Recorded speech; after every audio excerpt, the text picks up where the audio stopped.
abusia for mema obibia akwaba ede ebatu ma GHS so Ghana wahala dwumede ena ebre asoseyede ebebesum ahwefo ene etiefo musonfo muhiaba epesi kapane nso minimu edi echene na dede yebo edi eraye yankasa yenuanum ekrosu meche Nigeria empotemo ehonum abrante wa na se papa ndin ede Charles Ikwe enede aya aban ensa aso eye nimu aposifo nsa aso nimu enam eye abonefo sembi a wedi ewo abaye a wedi infisia edu emiensa eso 13-year-old girl eso na eye ensem we ne echese ekoso ewo Lagos State na eye abaye a wedi infisia eye edu emiensa yi ede ensem no etu edwa eye na no ukwade enachese wono etimi enya eye akukudrum eba abonten ebebeka che ne antia wone no etie efa eye edia anase ade achese eye ne anti ni kunu ede eye no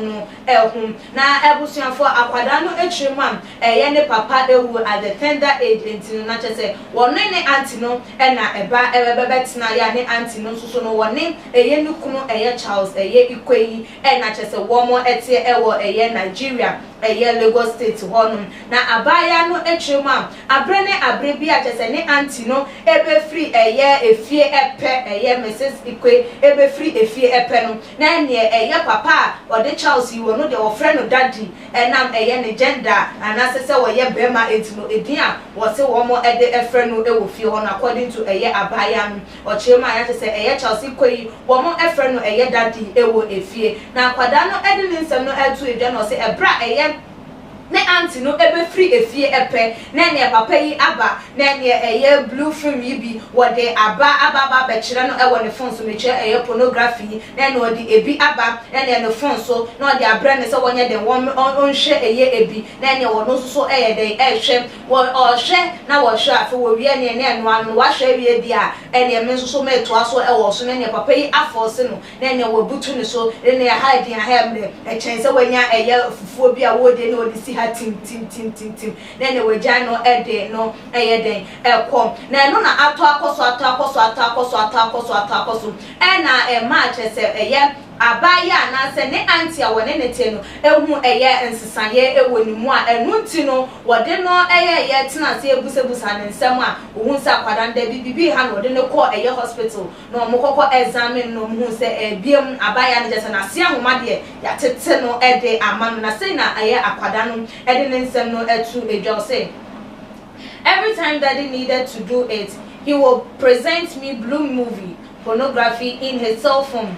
He did it many instances. I can't depend on the variety of instances he did it. I used to be scared to report back to my auntie as a result of daddy threatening to chase me out of the home and kill me if I did. One day my auntie, Mrs. Blessing Ikwe, seeing me not properly, sat me down and asked me about what is going on with me, and I told him how I have been allegedly abused sexually by my uncle, Mr. Ikwe. Then she took me to a hospital, a place they do medical examination, and they performed it on me and saw that I have been damaged sexually.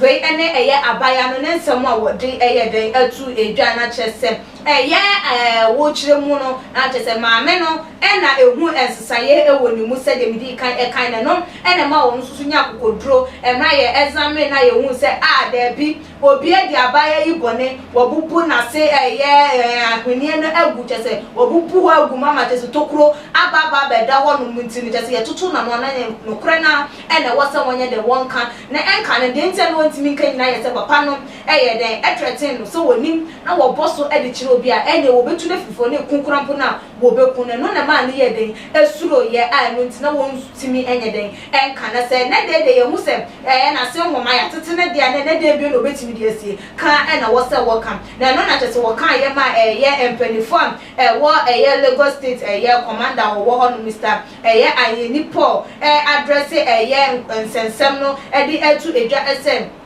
sexual abuser ekoso no dane no eso pan ewo enkwada eso mante wa chese wo mo dane da wo makono eba no mo to hye wo mo eso ne no wo de signal to abonten se wo bi bia kra chese wo ne wo bi na tie se wo no papa se wo nio se mwanyo a wo be hyew se wo ne wo da wo no be dewi no be threaten se se ne ma no mbo hu ma entrane no enye dai embo hu ne mu ba so to anamo na the police station bi ebo bia no watimi de wonsam akwa to edwa ewo hon ma chese ene dem abaya wedding fisha edu emiensa wo no soso ede ne nsam etudwa na soso ene de dem no wo kase de papa idi ede Chelsea de aban anasa posifo ensa aso ni mu a se de emra no ese no wo mu no ene no ebedi no nyonyo enyo na abusua de be menti enyo me bia se enyo me bi se be beto abontiam awdwe ho a wonte asem ena ema ebuo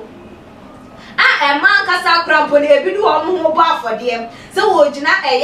ekwantempon eso se wo gina kwanchen wo ko hotel wo gina mantwea as se social media so krabo ho bi ne the telephone number ene wo no nkasa no wato wo no se wo frɛ customer se wo mo mbra ne no mo medi midwa